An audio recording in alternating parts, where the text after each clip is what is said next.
ஹாய்ங்க.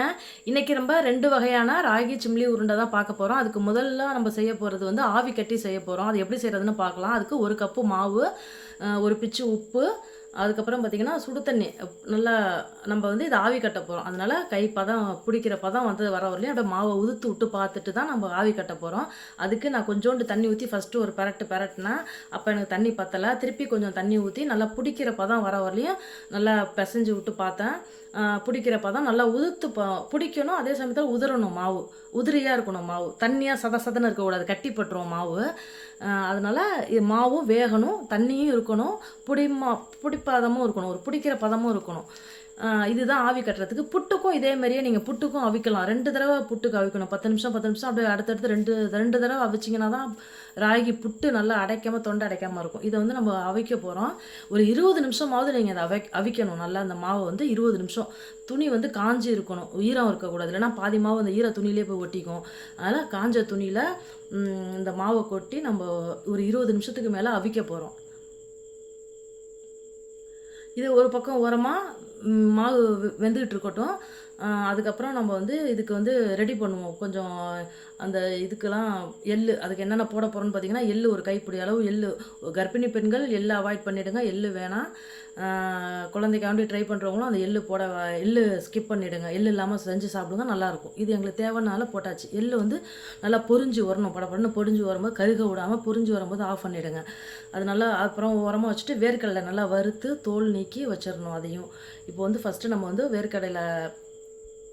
வேர்க்கடலையே நல்லா குறப்பாக அரைச்சி வச்சுக்கலாம். குறப்பாக அரைங்க. ரொம்ப தூள் மாதிரி இது பண்ணாமல் குறப்பாக அந்த வேர்க்கடலை முழுசாகவும் இருக்கக்கூடாது. அப்படியே பவுட்ரு மாதிரி நல்லா இது பண்ணிங்க. அதேமாதிரி இந்த எள்ளையும் வந்து பவுட்ரு பண்ணி 2 ஸ்பூனு எள்ளையும் தனியாக நம்ம பவுட்ரு பண்ணிக்கிட்டோம். 2 ஸ்பூன் அதில் போட்டுக்கிறோம்.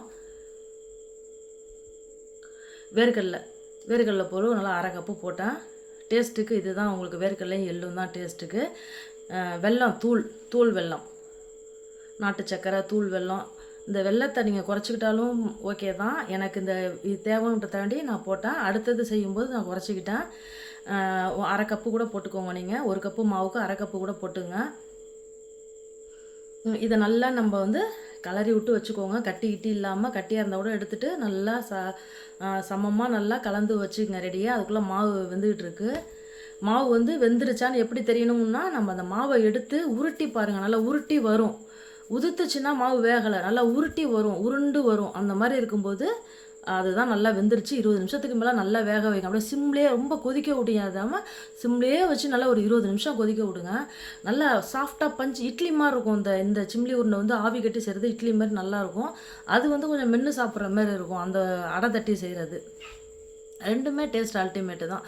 ஸ்நாக்ஸ் வெளியில் வாங்கி கொடுக்குறது இந்த மாதிரி பிள்ளைங்களுக்கு ஸ்நாக்ஸாக செஞ்சு கொடுத்து அனுப்புங்க. மாவு ரெடி ஆவி கட்டி ரெடி ஆகிடுச்சு. அதை வந்து அங்கே பாருங்கள் ஆவி பறக்குது. அதை நான் சூடு தாங்கலை. அதனால் நான் கரண்டி வச்சு நல்லா கலந்து விட்டுக்கிட்டு அதுக்கப்புறமா நான் உருண்டை பிடிக்க போகிறேன். ஒரு 10-13 உருண்டை வந்துச்சு எனக்கு அதில் ஒரு 10 உருண்டை வந்துச்சுங்க. மெலிஞ்சு கிடக்கிற பிள்ளைங்க உடம்பு தேரவே மாட்டேங்குது அப்படின்னு சொல்கிறவங்க இந்த உருண்டையை டெய்லி 2-3 ஸ்நாக்ஸாக கொடுங்க உங்கள் பிள்ளைங்களுக்கு. சத்து மாவு அந்த மாதிரி நல்லா ஹெல்த்தியாக பார்த்து கொடுங்களாம். நல்லா சடனாக வெயிட் போடும். வேர்க்கடலை இருக்குது, வெல்லம் இருக்குது. வெயிட்டே என் பிள்ளைக்கு போடலை அப்படின்றவங்க அந்த ராகி சிம்லி உருண்டெல்லாம் செஞ்சு கொடுங்க உங்கள் பிள்ளைங்களுக்கு. ரொம்ப ஹெல்த்திங்க அது. அந்த ஹீட்லேயே அந்த மாவை நம்ம வந்து அப்படியே மெல்ட் ஆகிடும். அந்த வெல்லம் போட்டிருக்கோமா, அப்படியே அந்த ஹீட்லேயே அந்த மாவு சூடு மாவு அப்படியே எல்லாம் பிடிச்சிக்கிச்சு. ஒன்றா இல்லை அப்படியே எல்லாம் பிடிச்சோன்னா அது அப்படியே அதில் நல்லா உங்களுக்கு தேவையான சைஸு உருட்ட வேண்டியதான். உருட்டி வச்சுக்க வேண்டியதான். ரொம்ப ஹெல்த்திங்க அது. ராகி அடை, ராகி புட்டு, ராகி சேமியா கூட விற்கிது. அதை கூட வாங்கி உங்கள் பிள்ளைங்களுக்கு செஞ்சு கொடுங்க. பால் ஊற்றி கொடுங்க. ராகி ரொம்ப நல்லது உடம்புக்கு.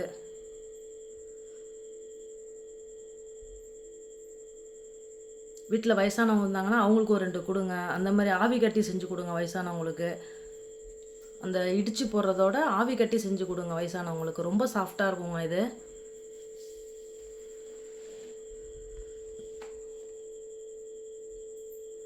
நல்லா எனக்கு உருண்டை நல்லா ஒரு 10 உருண்டைக்கு கிட்ட மேலே தான் வந்துச்சு. ஒரு 13 உருண்டை வந்துச்சு எனக்கு இதில். வேர்க்கடலை, வெல்லம், ஆவிக்கட்டம் மாவு அவ்வளோதான் இதில் போட்டிருக்கோம். அதுக்கு அடுத்து வந்து இது முடிஞ்சிருச்சு. அதுக்கப்புறம் ஒரு 10 13 உருண்டை தான் வந்துச்சு இதில். சின்ன கப்பில் ஒரு கப்பு மாவு தானே அது. ரொம்ப சுவை அல்டிமேட்டாக சூப்பராக இருந்துச்சுங்க அந்த உருண்டை. ராகி சிமிலி உருண்டை ஆவி கட்டி செஞ்சது இது. அதுக்கப்புறம் நம்ம அடை தட்டி செய்ய போகிறோம். இதுக்கு வந்து அதே மாதிரியே ஒரு கப்பு மாவு,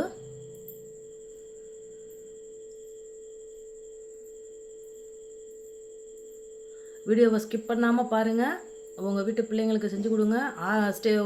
இப்போ தான் நியூ மேரிடு, எனக்கு இதெல்லாம் செய்ய தெரியாது அப்படின்றவங்களாம் கற்றுக்கோங்க. கற்று உங்கள் வீட்டுக்காருக்கு அடுத்து வர பிள்ளைங்களுக்கு எல்லாத்துக்கும் செஞ்சு கொடுங்க. இது வந்து நான் சுடு தண்ணி நல்லா சப்பாத்தி மாவு மாதிரி உப்பு போட்டு, தேவையான அளவு உப்பு போட்டு சப்பாத்தி மாவு மாதிரி பிசைகிறேன். இது அடை தட்டி செய்கிறதுனால பாருங்கள், ரொம்ப தண்ணியை ஊற்றிடாதீங்க. அப்படி ஊற்றி கிளறி பாருங்கள். அது கை பொறுக்காது தான். நான் கரண்டி வச்சு இது பண்ணிவிட்டு அதுக்கப்புறம் இது பண்ணேன். இந்த பாருங்கள், சப்பாத்தி மாவு ஒரு 2-3 தடவை ஊற்றினேன் தண்ணி கொஞ்சம் கொஞ்சமாக. ரொம்ப ஊற்றிடாமல் கொஞ்சம் கொஞ்சமாக அப்படியே பிசைஞ்சு பாருங்கள். கரெக்டான பதம் வரும்போது ஊற்றாதீங்க. அதுக்கப்புறம் இது நல்லா பிசையணும். இந்த மாவு நல்லா சாஃப்டாக பிசைஞ்சிங்கன்னா இந்த பாருங்கள், அப்படியே சப்பாத்தி அப்படியே தேய்ச்சாங்க. நான் சப்பாத்தி தேய்ச்சி பார்த்தேன், சூப்பராக வந்தது பாருங்கள். அடை முருங்கைக்கீரைலாம் போட்டு அடை செஞ்சு கொடுங்க உங்கள் வீட்டு பிள்ளைங்களுக்கு. ரொம்ப ஹெல்த்திங்க அது.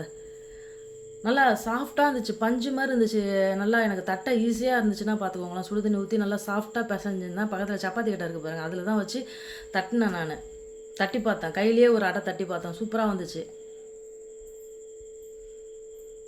அப்படியே மூடி வச்சு வேக வைக்கிறதெல்லாம் சீக்கிரம் குக் ஆகிடும், வேகும், சீக்கிரம் வெந்துடும். இல்லைனா ராட்டி மாதிரி இருக்கும், மேலே அப்படியே வெள்ளையாக இருக்கும்.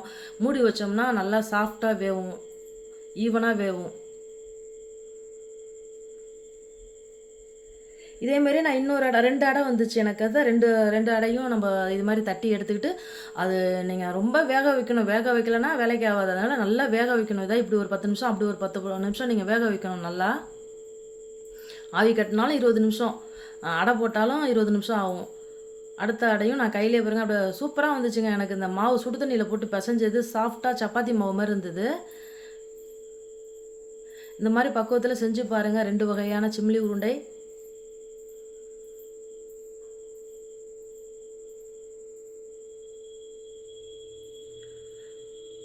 நல்லா இது வேகுதா, வெந்துகிட்டே இருக்குது. அதுக்கப்புறம் நான் அந்த உருண்டையை வந்து எண்ணெய் வேணால் உங்களுக்கு ஒரு 2 சொட்டு ஊற்றி இது பண்ணுங்கள். அது ஆறி போனதுக்கப்புறம் அந்த இதை பிச்சு போட்டு வச்சுக்கிட்டேன் நான்.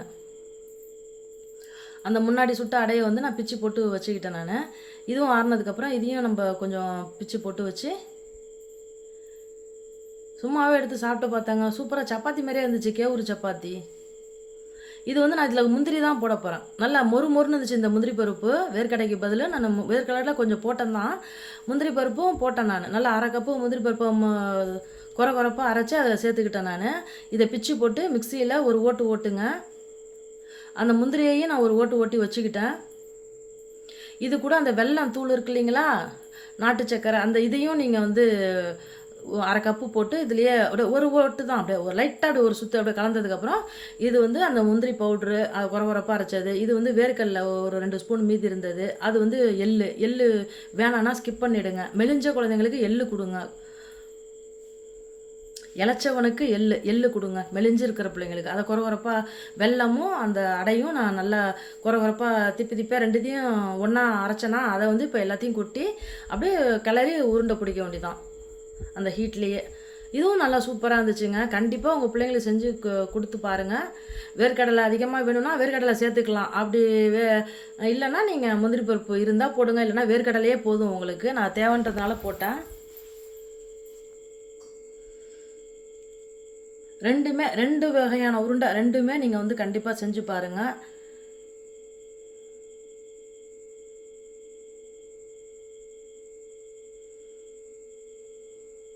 இதுவும் நல்லா உருட்டுறதுக்கு நல்லா வந்துச்சுங்க. 2மே நல்லா உருட்டுறதுக்கு பதமாக நல்லா வந்துச்சு. அது கண்டிப்பாக உங்கள் வீட்டு பிள்ளைங்களுக்கு செஞ்சு கொடுங்க. ஸ்நாக்ஸாக டெய்லி 2 கொடுங்க. ஸ்கூலில் விட்டு வந்தோன்னா 2 கொடுங்க. அதை 2மே 2 பாக்ஸில் போட்டு மூடி வச்சுக்கோங்க ஆறுனதுக்கப்புறம். பிடிச்சிருந்தா லைக் பண்ணுங்கள், ஹைப் பண்ணுங்கள். பாய், நெக்ஸ்ட் வீடியோவில் பார்க்கலாம்.